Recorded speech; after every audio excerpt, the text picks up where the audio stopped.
Alors, je m'appelle Corinne Van Mieris, je suis journaliste et je suis la directrice des études de l'ESJ. Alors, le master de l'ESJ, c'est l'un des 14 cursus reconnus par la profession. C'est la particularité de l'enseignement du journalisme en France, c'est-à-dire que d'une certaine manière, il est confié donc à des structures, des écoles, des structures universitaires, mais la profession garde un œil en fait sur la formation des journalistes.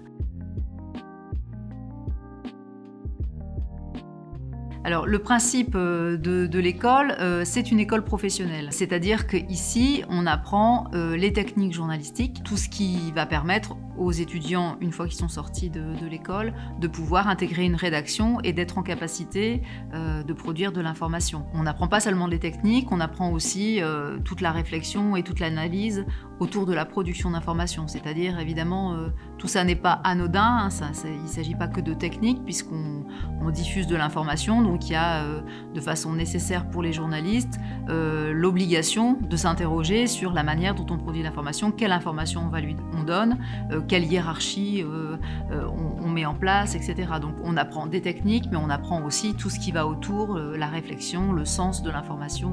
Ce qui est aussi important d'avoir en tête, c'est qu'on veille ici à l'école à maintenir un niveau de culture générale suffisant. C'est extrêmement important que les journalistes aient une bonne culture générale, c'est ce qui va leur permettre de produire une information de qualité.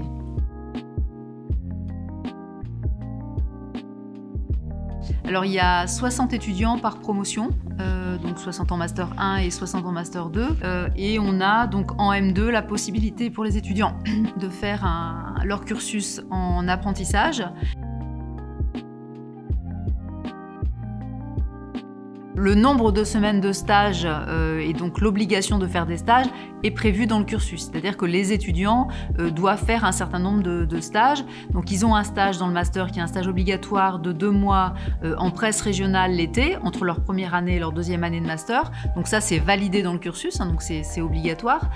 Et ensuite, quand ils sont en deuxième année, ils ont dans leurs médias de spécialité, puisque le principe de l'école, c'est à la fois de la polyvalence sur les médias, mais aussi une spécialisation dans un média, la radio, la télé, le web, etc.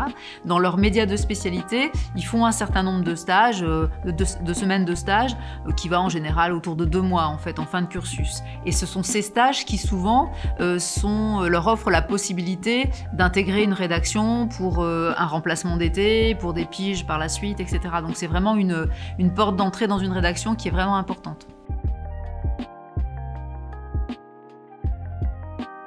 Il y a un concours, alors qui prend différentes formes selon les années, et notamment l'an dernier avec la crise sanitaire, il a changé sa forme, mais le principe est une sélection.